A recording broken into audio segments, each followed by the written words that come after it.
안녕하세요. 오늘도 사연살롱을 찾아주셔서 감사합니다. 저는 5년 전에 연하 남편과 사이다 이혼한 40대 여성입니다. 저는 미리 말씀드리자면 결혼할 당시에도 40을 앞두고 있었어요. 그러니 꽤나 늦은 결혼을 했던 사람이었는데요. 독신으로 살 생각은 아니었지만 제 나이 30 초반에 파혼을 하고 누굴 다시 만날 엄두가 나지 않더라고요. 그래서 조금은 소극적이게 내 짝이 있으면 언젠가는 만나겠지 하며 일과 제 생활에만 집중했는데 이렇게 연하의 남자에게 적극적인 구애를 받게 될 줄은 꿈에도 몰랐어요. 참고로 저와 전 남편의 나이 차이는 8살이었어요. 그렇기 때문에 저에게 있어서 그 남자는 단 한 번도 남자였던 적이 없었는데 제 친동생보다도 나이가 어렸거든요. 때문에 남편은 저에게 있어서 아직 세상을 잘 모르는 부하 직원이었어요. 또한 전 남편은 키도 크고 얼굴도 꽤나 잘생겨서 회사에서 인기가 정말 많았거든요. 그런 사람이 저를 좋다고 공개적으로 쫓아다니니 저게 지금 나를 가지고 장난을 치나? 그런 생각에 처음에는 불쾌하고 당혹스러웠어요. 그런데 시간이 지나고 그 마음이 진심일지도 모른다는 생각을 하게 되니 점점 기분이 나쁘지 않게 되었는데요. 살면서 그런 경험은 처음이었거든요. 저도 나름 외모에 있어서는 젊은 여자들에게 꼴리지 않는다는 생각은 있었지만 그래도 나이라는 건 어쩔 수 없는 부분이 있으니까 대놓고 잘난 척은 하지 못했어요. 그건 너무 주책이잖아요. 그 어린 친구들이 볼 때는 제가 자기들보다 주름이 하나라도 더 있을 거고 피부 탄력도 떨어져 보였겠죠. 그래서 저는 외모가 아닌 능력으로 승부를 보는 이 다음에 닮고 싶은 멋진 상사로 나름 이미지 관리를 하고 있었는데요. 엉뚱하게도 회사에서 인기가 가장 많은 젊은 남자에게 구애를 받는 연상 상사가 되었으니 저는 하루아침에 시기와 질투의 대상이 되었어요. 그래도 제 위치가 상사이고 능력으로 따지면 제가 한참 위였으니 저에게 함부로 까부는 직원은 없었는데 자기들끼리는 수군거리며 별소리를 다 하더군요. 아무래도 팀장이 뒤에서 성수 씨를 꼬셨겠지. 자기 능력 있다고 승진시켜주겠다고 했을지도 몰라. 그래. 그리고 서 팀장네 집도 좀 산다고 하지 않았어? 부모님이 상가 건물 몇 채씩 있다며. 그런 걸로 꼬신 게 분명해. 실제로 저런 이야기를 하는 걸 듣기도 했어요. 그러니 마음 같아서는 그런 적 없거든? 하고 나서서 따지고 싶을 때가 한두 번이 아니었는데 저는 그렇게 제 이미지를 망치고 싶진 않았죠. 지들도 오죽 나이 많은 상사에 밀려 별이 꼬이면 저런 생각을 하겠나. 가진 자의 여유를 좀 보고 싶었는데요. 거기에 저는 그 문제에 연하남 부하 직원을 불러 단도직입적으로 물었어요. 저도 마냥 놀아날 수는 없으니 그놈의 진짜 마음이 무엇인지 확인하고 싶었거든요. 그래서 저기 내가 지금 성수씨 때문에 많이 곤란한데 왜 그러는 거야? 설마 진짜로 나 좋아하는 거 아니지? 라고 물었는데 그놈은 배시시 웃으며 제가 생각하지 못한 의외의 대답을 하더군요. 저 팀장님 진짜 좋아해요. 제가 좋아하지도 않는 여자를 일부러 좋아한다고 떠들고 다닐 이유가 없잖아요. 저 팀장님 처음 봤을 때부터 반했는데 팀장님은 전혀 모르셨구나. 하긴 그러니까 내가 그렇게 티를 내도 몰랐겠지. 그래서 그냥 대대적으로 좋아한다고 말한 거예요. 이렇게 말하는데 오히려 적반하장으로 남편은 서운하다며 입을 삐죽거렸어요. 그렇게 자기가 저에게 존재감이 없었냐고 묻더라고요. 그래서 저는 개의치 않는다는 듯 나한테 성수 씨는 마냥 나이 어린 부하 직원이야. 우리 나이 차이 얼마나 나는지 알지? 이렇게 말했는데 남편은 이미 자기도 다 안다며 자기는 나이는 중요하지 않다고 하더군요. 그러면서 사이나 조건보다 어떤 사람이냐가 제일 중요한 거 아니겠냐고. 자기는 원래 그런 것보다 그 한 사람만 본다고 했는데 당연한 그 말이 어째 좀 저를 심쿵하게 만들었어요. 저도 이런 말이 좀 쑥스럽지만 남녀의 사랑은 조건보다 사랑이 더 중요하다고 생각하는 사람이었거든요. 그리고 제가 파혼을 하게 된 이유도 사실 그것 때문이었는데 여기서 아주 잠깐 저와 파혼한 그 남자에 대해 말하자면 저희는 10년을 넘게 사귄 커플이었어요.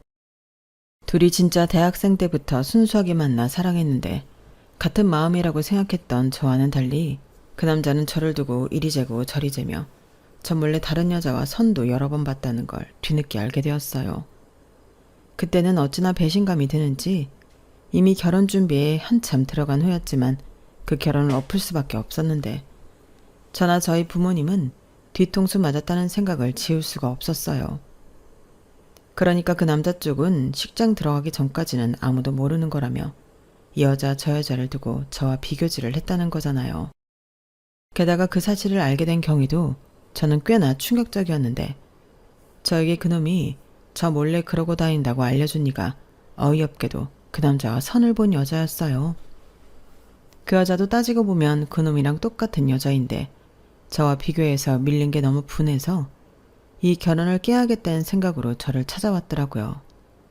그래서 모든 사실을 알게 된 저였는데 그 문제의 남자는 자기는 아니라고 집안에서 하도 고집을 부려서 억지로 몇 번 나간 거라고 뻔한 거짓말을 했지만 신뢰가 이미 깨진 마당에 제 마음은 차갑게 돌아섰어요.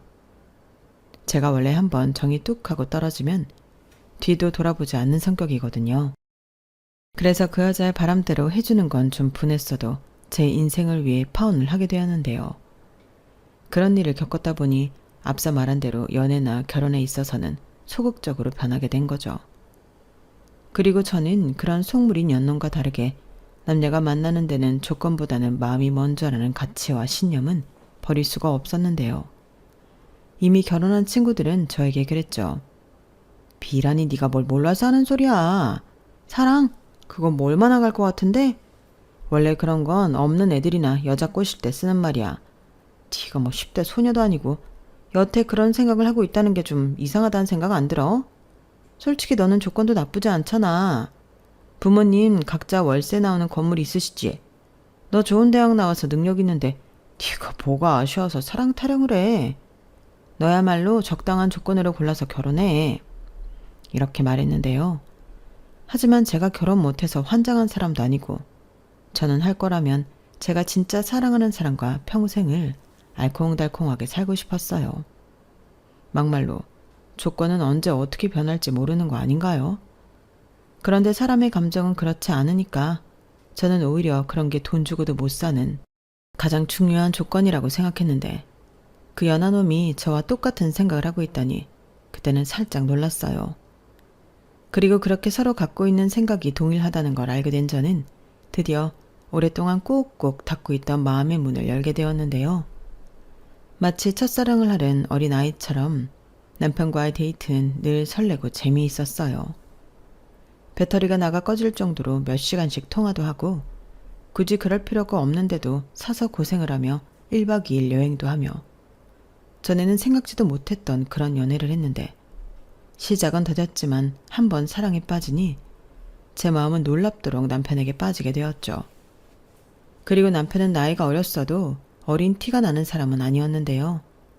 듬직까지는 아니었어도 늘 여자친구인 저를 배려하고 마음을 써주는 사람이라 저는 늘 남편이랑 있는 시간이 좋았어요. 때론 큰 표현보다는 사사로운 표현이 그 사람의 마음을 움직일 때가 있는데 남편은 그런 가치를 아는 사람 같더라고요. 물론 제가 사랑하는 사람이라 그때는 눈에 콩깍지가 씌어 제 멋대로 남편은 그런 사람이라고 생각한 것도 있었겠지만 저는 그만큼 오랜만에 하는 사랑이 좋았어요.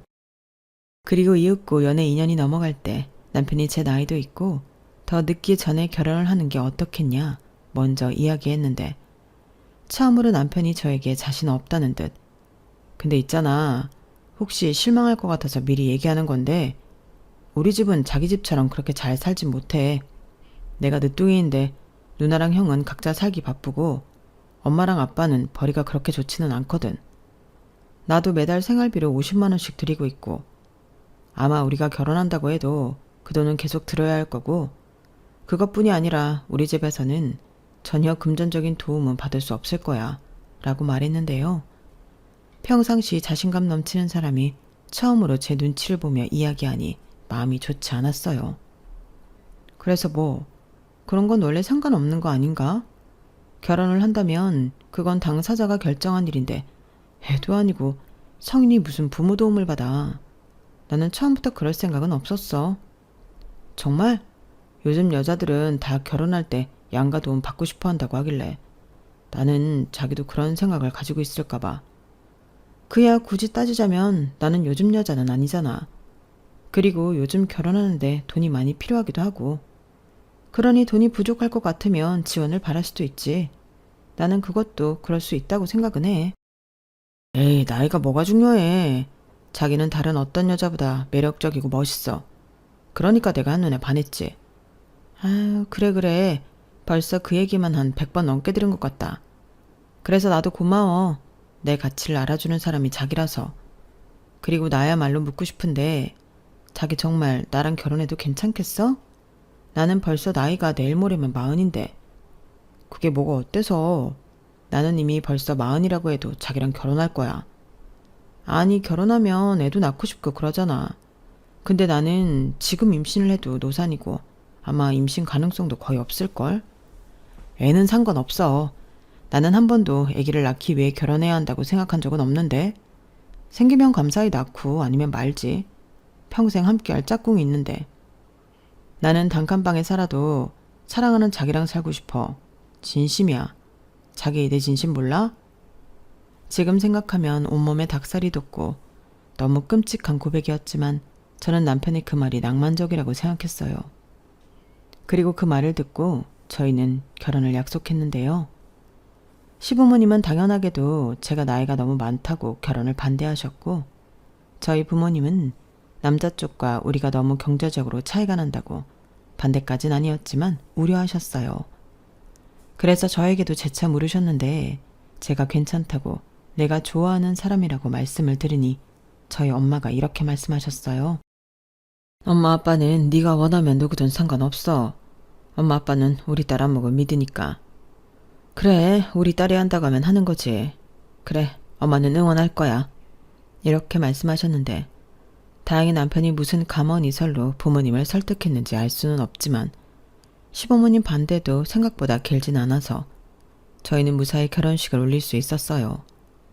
그리고 남편 말대로 양가 도움을 받지 않았던 저희 부부는 저희 힘으로 결혼식을 시작해 신혼집과 신혼살림까지 모두 해결했는데요. 남편이 모았다는 돈은 4천만 원 정도여서 집이나 차, 그 밖에도 큰 돈 들어가는 건 모두 제가 했죠. 그러니 당연하게도 명의가 필요한 것들은 전부 제 앞으로 하게 되었는데 남편의 돈으로는 자잘한 것들을 해결했어요. 예를 들면 이불, 커튼, 그릇 같은 걸 샀는데 시간이 지나 보니 남편 돈으로는 주로 예쁜 쓰레기를 많이 샀더라고요. 하지만 그때는 그런 것도 모르고 우리가 함께 쓸 물건이니 같이 고르고 사는 게 재미있고 행복하기만 했는데 그러면서 누가 돈을 더 많이 쓰고 덜 쓰고는 중요하지 않았죠. 그리고 맹세코 저는 해준 것 없는 시댁이라고 절대 무시하거나 만만하게 생각하지도 않았는데요. 어찌됐든 제가 사랑하는 남자를 낳아준 부모님이시고 나이 많은 며느리를 허락해 주신 감사한 분들이 저희 시부모님이셨기 때문에 저는 늘 시댁에 갈 때마다 양손 무겁게 시댁을 방문했어요. 또한 다른 며느리들처럼 차근차근 아부도 떨면서 잘 보이려 나름 노력도 했는데 그런 제 노력 때문인지 시부모님도 언제 저를 반대했었냐는 듯 저에게 잘해주셨죠.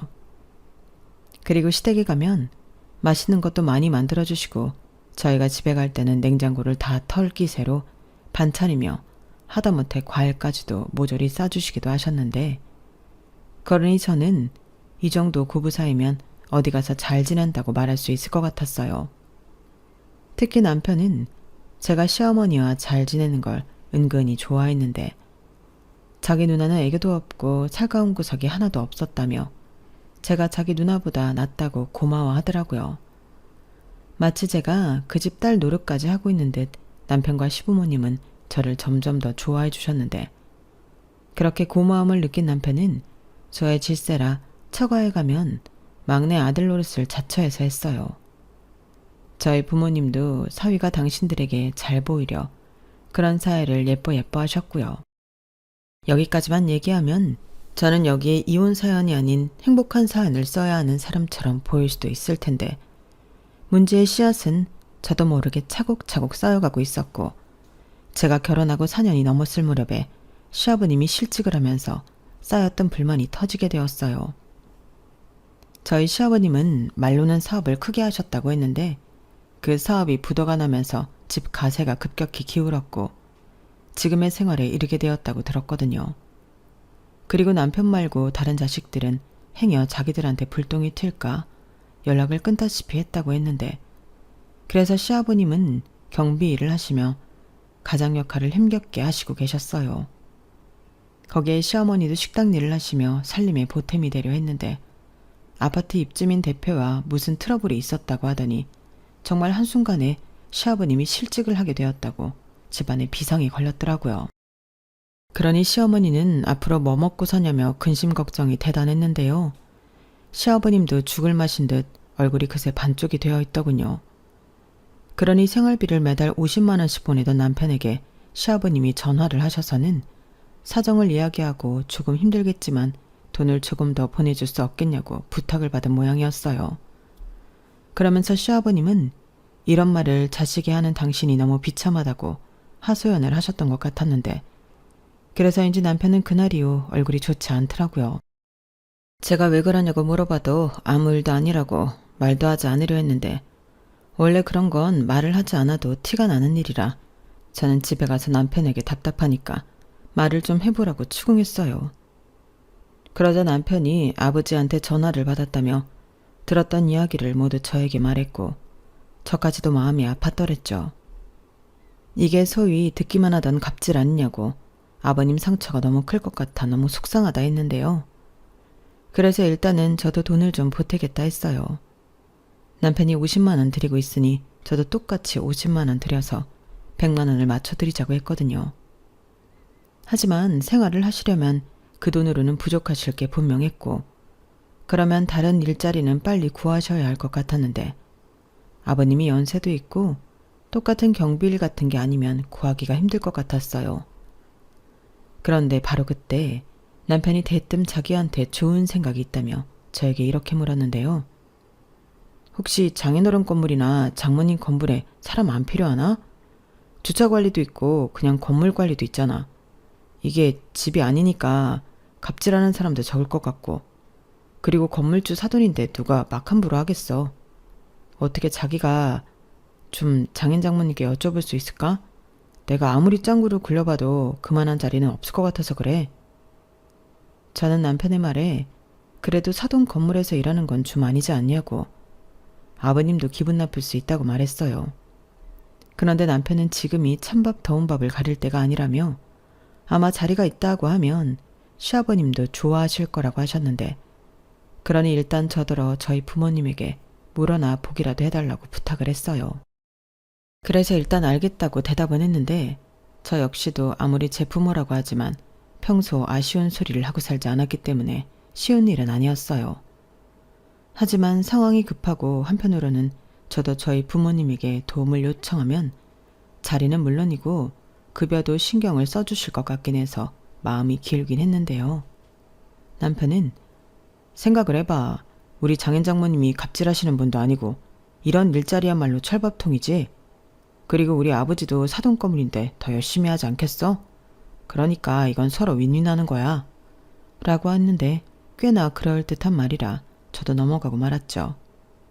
대신 시아버님 자존심 상하지 않게 남편더러 의중을 한번 여쭤봐달라고 얘기했는데 다음날 시아버님은 이야기를 들었다며 당신은 무조건 오케이라고 저에게 전화를 하셨더군요.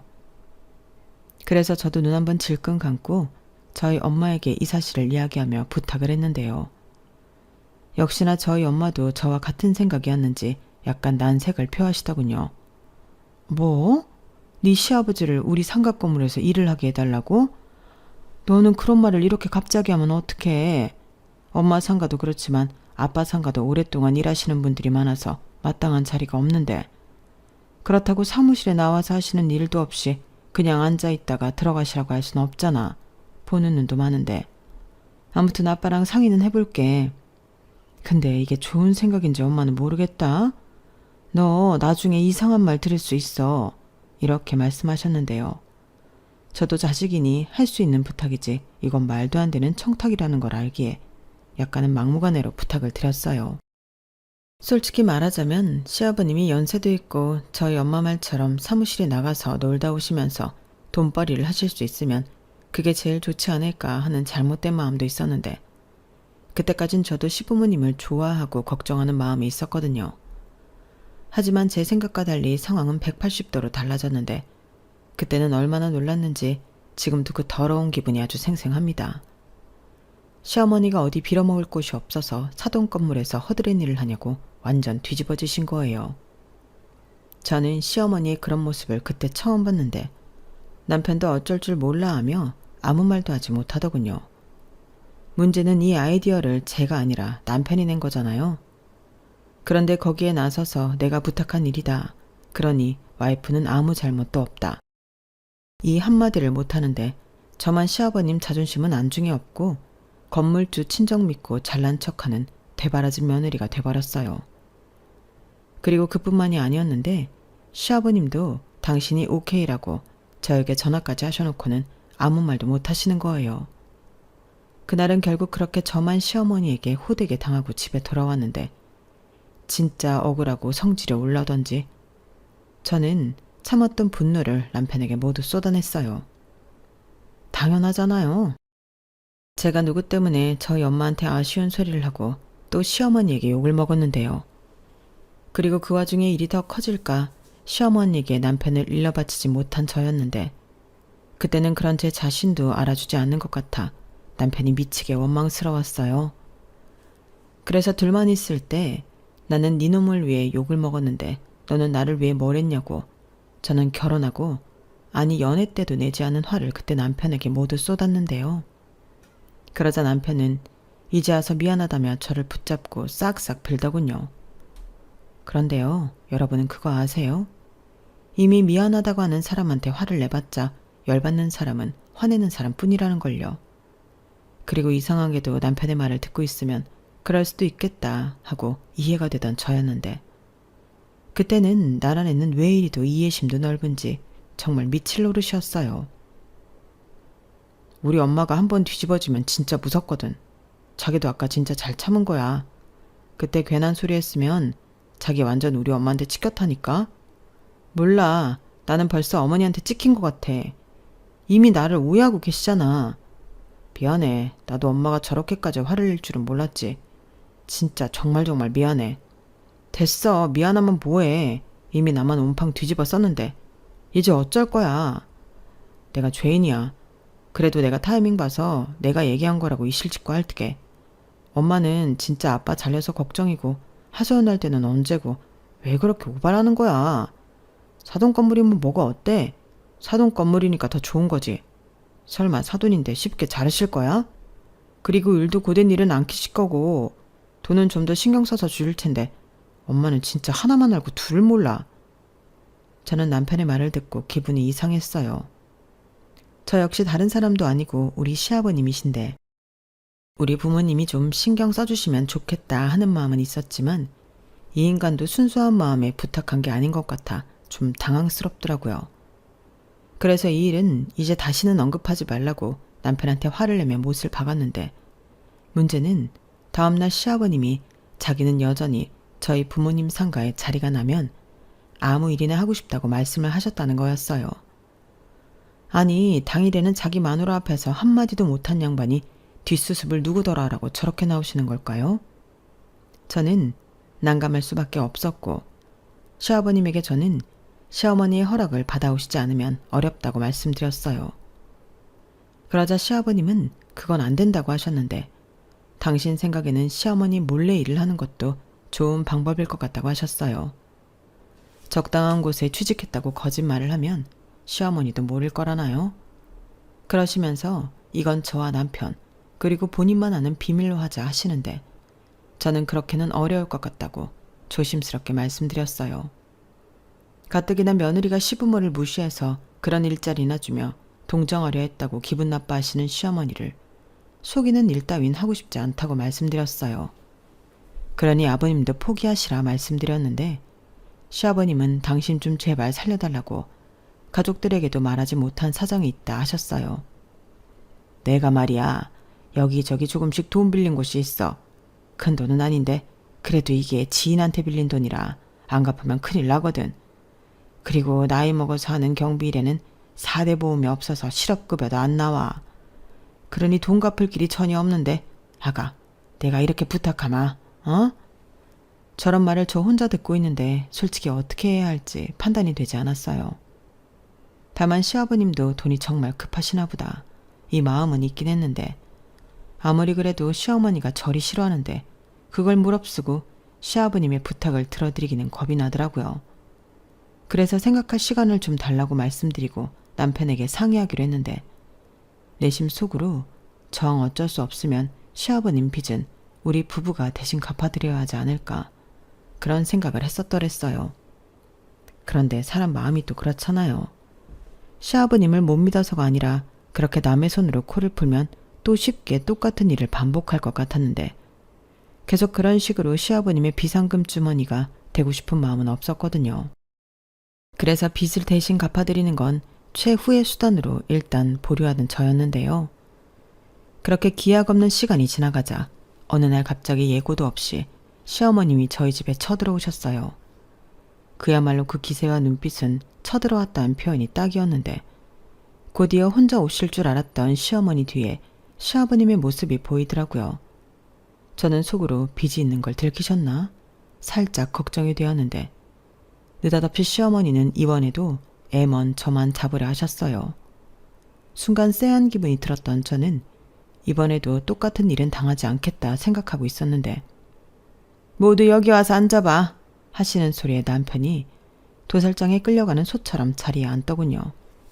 그리고 그때 알았어요. 시아버님의 빚을 남편이 대신 갚아줬더라고요. 그리고 기가 막히게도 빚을 갚던 날 시아버님은 또 돈을 빌리셨는데 그걸 시어머니에게 들킨 거였어요.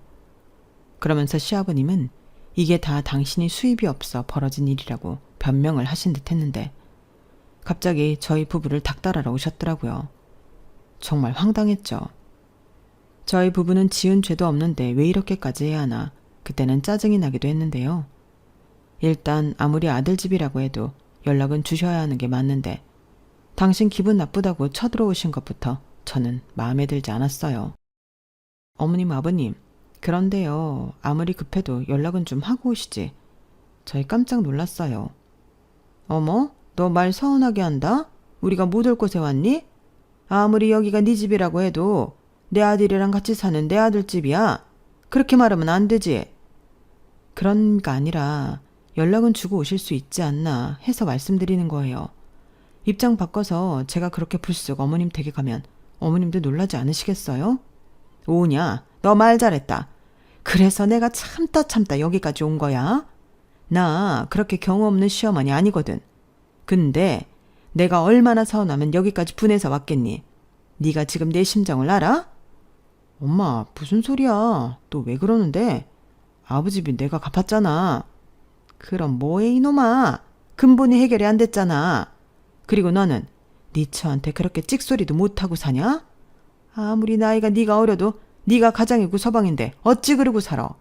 그리고 며느리 너는 내가 그렇게 표현을 했으면 생각이라는 걸 좀 해야지.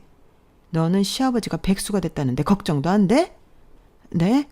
아니 어머니, 그건 그때 제가 아버님 걱정돼서 저희 부모님 건물에 일자리 알아봐 드린다고 했는데 어머님이 싫다고 하셨잖아요. 그래, 거긴 안 되지. 내 말은 너의 그 차별하는 마음이 너무 서운하다는 거야. 너 내가 말은 안 했지만 서운한 일이 어디 한두 번이었는지 아니? 너 정말 그러는 거 아니다. 내가 정말 서러워서 생각하면 눈물이 또 나는데. 어머니, 저는 도무지 무슨 말씀을 하시는 건지 모르겠어요. 빙빙 돌리지 마시고 그렇게 말씀하세요.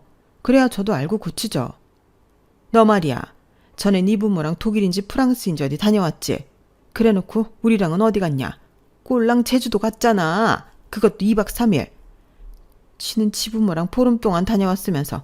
그리고 말이 나와 하는 소린데 너는 네 부모랑 고급 레스토랑 다닌다면서. 그런데 어째 우리랑은 그 흔한 패밀리 레스토랑도 안 가냐? 나도 칼질할 줄 알아. 저는 시어머니가 갑자기 쏟아내는 서운하다는 일들에 대해 황당함을 금하지 못했어요. 그게 저희 부모님이 숯불에 고기 구워 먹는 걸 별로 좋아하지 않으시거든요. 특히 저희 엄마는 맥주보다는 와인을 좀 좋아하시는 분이라 레스토랑에 가는 일이 많았던 건 사실이었는데, 여기서 가장 중요한 건데 제가 저희 부모님을 모시고 간 적은 결혼한 거 단 한 번도 없었다는 거였어요. 그러니까 저희 부모님이 같이 가자고 해서 따라가서 얻어먹고 온 게 다였는데, 그걸 어떻게 아시고 서운하다고 하시는 건지 저는 놀랄 노자였어요.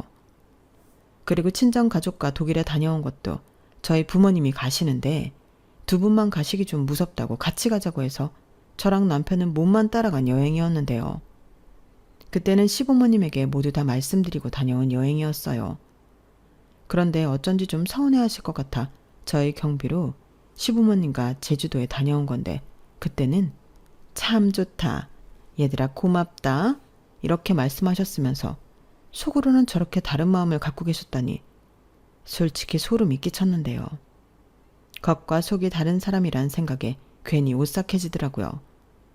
그리고 앞서 말한 레스토랑 건은 범인이 예상한 대로 남편이었고, 맛있게 음식 잘 얻어먹었으면 가만히 나 있지 자기 엄마한테 가서 입방정을 왜 떨었는지 저는 남편을 한껏 노려봤어요. 그러자 남편은 나는 나중에 엄마 생일이나 특별한 날에 모시고 가려고 얘기했던 건데 하며 저와 시어머니 사이를 어쩔 줄 몰라 했는데, 또 저만 억울한 일이 벌어졌죠. 나는 말이다, 뭐가 됐든 네가 네 친정이랑 우리를 차별하는 것 같다 기분 나쁘다 이거야. 어머니, 죄송하지만 그렇게 말씀하시면 저도 서운해요. 레스토랑 거는 정말 몰랐고요. 친정 부모님이랑 다녀온 여행은 어머니도 다녀오라고 하셨잖아요. 그래서 저희 엄마가 면세점에서 어머니 가방도 일부러 비싼 거 사서 보내드렸고요. 그래, 그 가방 지금도 아주 잘 쓰고 있다. 근데 너도 생각을 좀 해봐라. 그럼 거기에 내가 샘나니까 가지 말라고 했겠니? 그건 그럴 수가 없지. 근데 왜 우리는 유럽이 아니고 제주도냐? 나도 며느리 덕에 유럽 여행 다녀오고 싶었다. 왜? 우리는 유럽 가기엔 촌스러워서 제주도 가자고 했니? 네? 아니 그거야, 저희가 두 분을 모시고 유럽에 다녀올 정도로 돈이 있는 게 아니라서 그랬죠. 웃기지 마. 네가 돈이 없다고? 너 건물주 딸 아니니? 연봉도 우리 아들보다 훨씬 높고 이 집도 네 거잖아. 그건 맞지만 진짜 현금은 없어요. 유럽 여행도 이 많은 인원이 다 가려면 몇 천만 원인데 그런 여유 자금이 있지 않죠. 아무튼 난 그런 게 기분이 나빴다 이 소리야. 저는 시어머니 말에 더는 빈정이 상해 아무 말도 하고 싶지 않았어요. 겉으로는 그동안 얼마나 많은 걸 비교하고 마음에 쌓아놓으셨을까 무서운 사람이라는 생각밖에는 들지 않았는데요.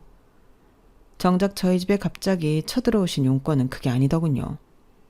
그때는 저도 설마 하고 예측이 되긴 했는데, 역시나 시아버님이 실직하게 되었으니 이참에 그냥 생활비를 넉넉히 매달 달라는 말씀을 하고 싶으셨나 보더라고요. 그것도 무려 매달 300만 원씩 달라고 하셨는데, 당신도 이젠 식당 일이 힘들어 못 하신다고 이젠 돈 많은 며느리 덕 좀 보고 살고 싶다 하셨어요. 아니 300만 원이 누구 집 강아지 이름인가요? 그리고 그 말을 하기 위해서 앞에 레스토랑이니 여행이니 자기 서운하다 밑밥을 까셨던 건데, 순간 나를 정말 무슨 돈 많은 호구로 하나? 오랜만에 어른 앞에서 성깔이 올라오더라고요. 그래서 월 100만 원도 매달 들기 부담스러워 고민하고 있었는데 200도 아니고 300이라니 저는 단칼에 어렵다고 말했어요. 그때 아마도 저도 제 표정 관리를 못했을 것 같은데 시어머니는 아랑곳하지 않고 저희 친정을 들먹이기 시작하더라고요. 만약에 니네 친정이 이런 상황이라고 하면 너는 가만히 있을 거야? 네가 먼저 네 월급 니네 친정 다 갖다 준다 했겠지. 너는 친정 부모만 부모고 시부모는 남이냐? 어떻게 이런 걸 내가 내 입으로 말을 하게 만들어? 라고 하셨는데, 그쯤 되면 남편이나 시아버님이 나설 만도 하건만 그 두 사람은 이번에도 꿀먹은 벙어리였어요. 그리고 그 모습을 보니 이건 내가 그냥 넘어가면 나는 앞으로 이런 꼴을 몇 번이나 보고 살아야 할 것 같았고, 저는 답답한 사람이 우물 판다고 참지 않기로 마음먹었어요. 어차피 저도 그때는 참을 수도 없는 상태였는데 이참에 시어머니와 두 번 다시 이런 일로 부딪히지 않게 단판을 지어야겠다는 생각이 강하게 들더라고요. 어머니, 저도 말씀이 나와 드리는 말인데요. 시부모님도 부모인데 어떻게 매번 받기만 원하세요? 저희 친정 부모님은요, 저희한테 받는 것보다 항상 해주시는 게 많아요. 레스토랑도 그 유럽 여행도 저희 돈은 하나도 들어간 게 없는데 어머니는 어떻게 그걸 저희대로 똑같이 해달라고 하세요?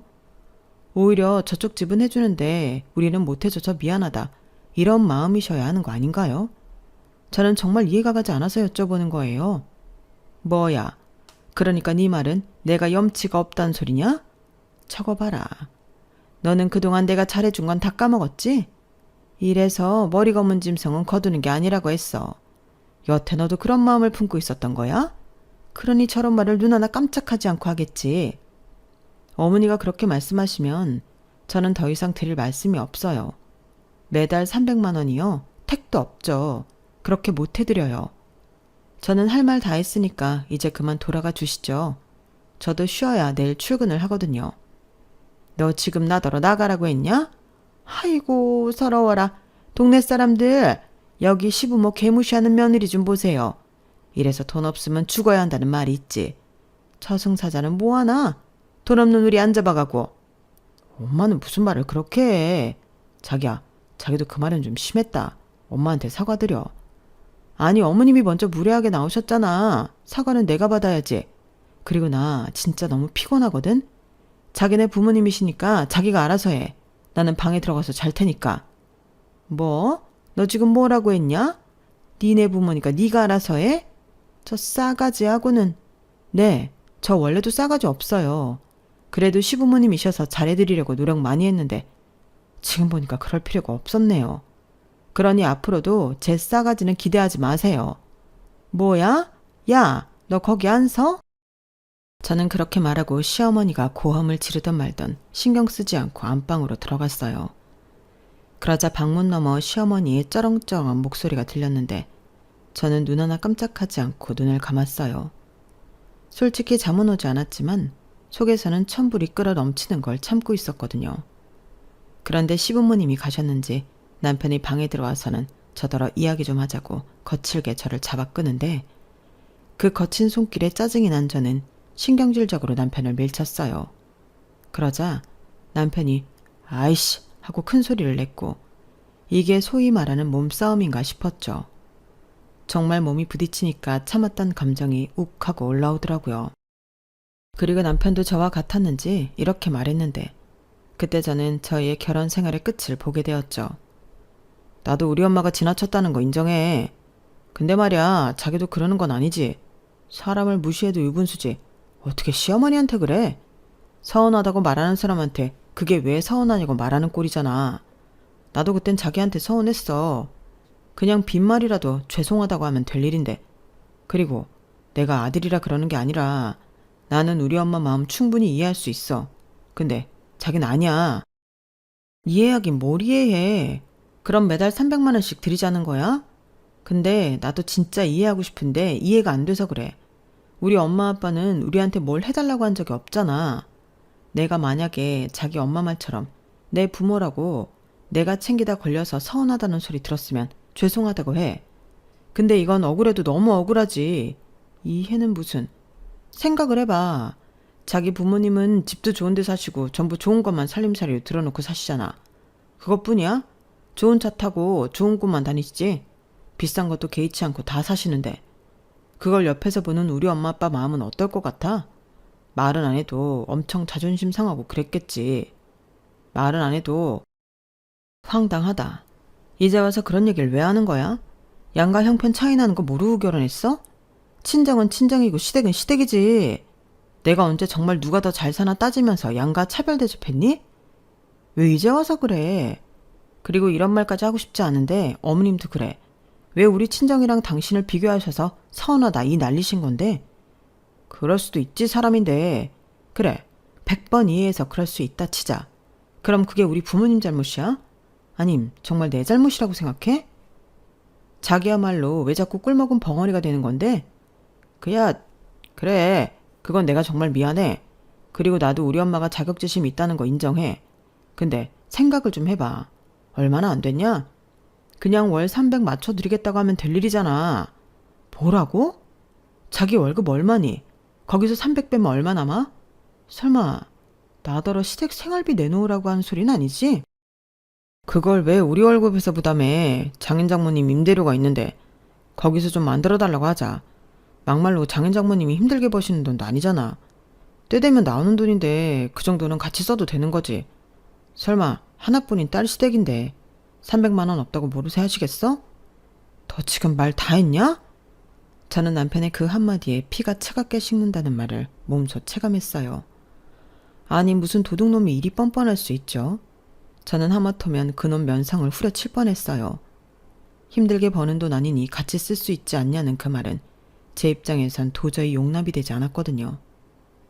그래서 저는 더 할 말 없으니 너는 짐 싸서 당장 니네 집에 가라 했는데 그러자 그놈은 인상이 팍 쓰여지더니 저더러 갑질하냐며 불같이 화를 냈는데 자기가 그러면 제가 겁을 먹을 줄 알았나 봐요. 하지만 저는 전혀 겁먹지 않았고 오히려 당당하게 그렇게 화낼 것 같으면 짐 싸서 내 집에서 나가라고 했는데요. 갑질이란 소리를 들었으니 그냥 저도 저 하고 싶은 대로 해도 된다는 생각이 들었어요.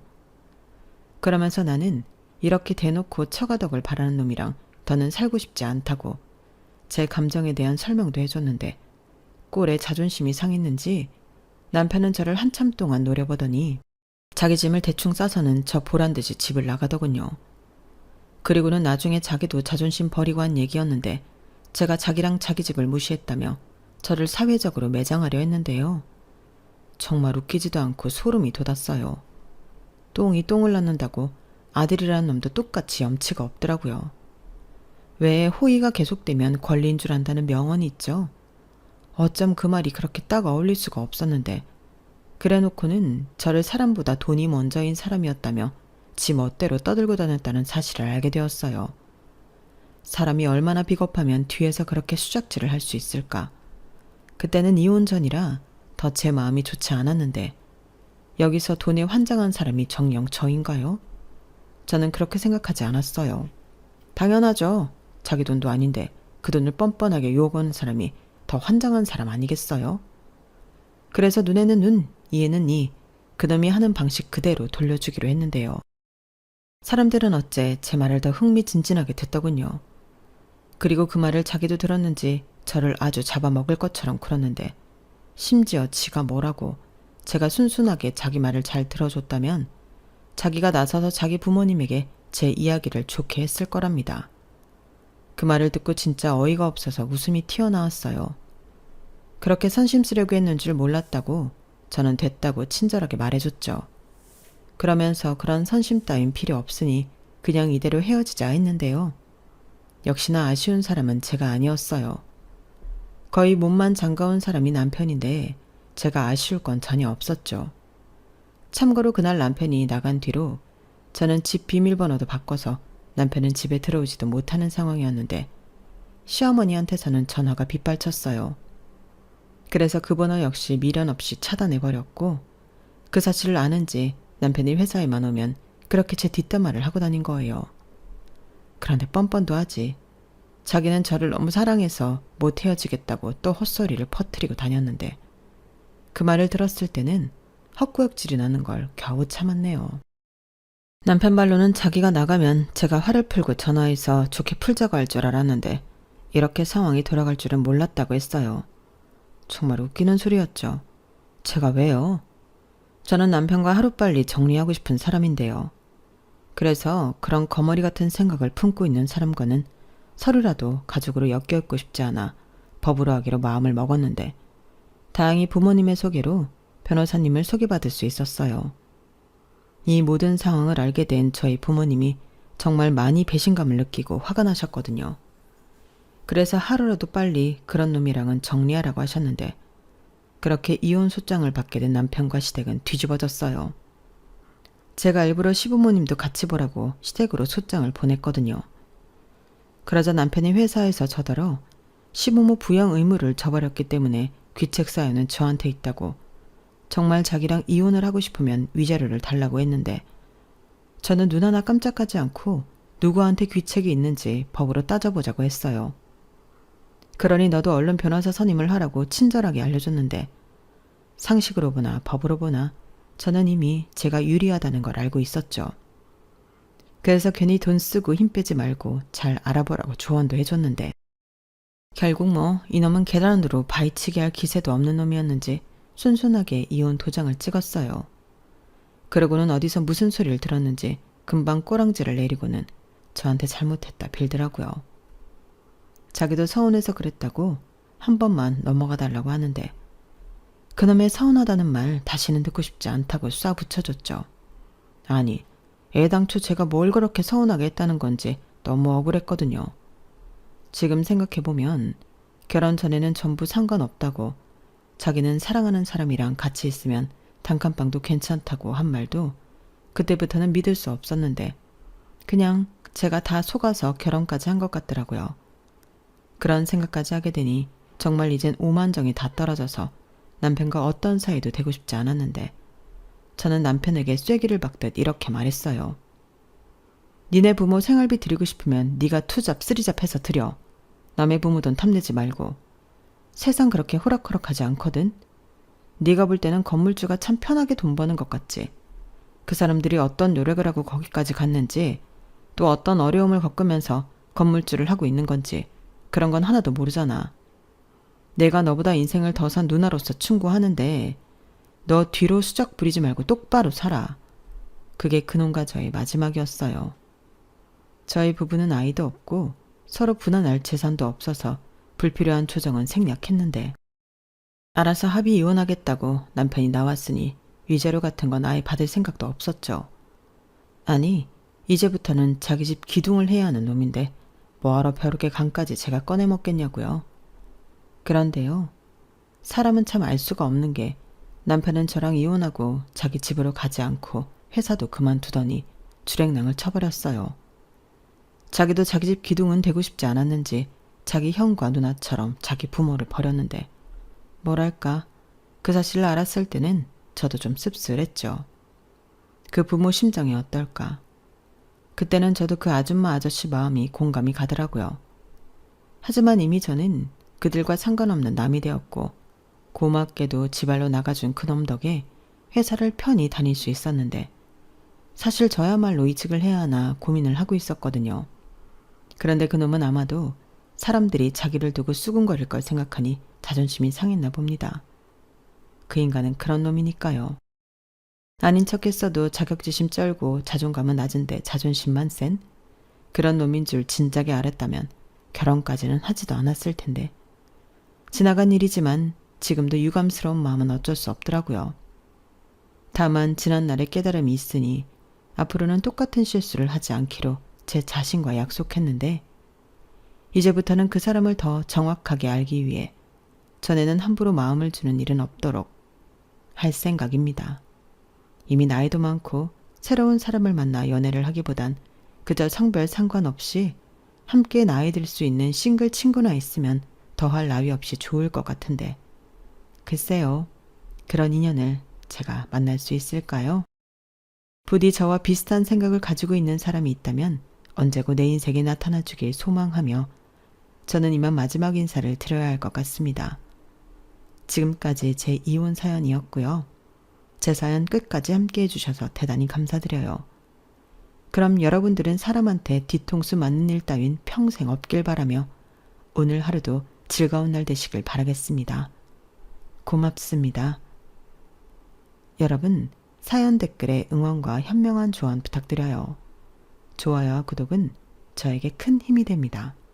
오늘도 좋은 하루 되세요.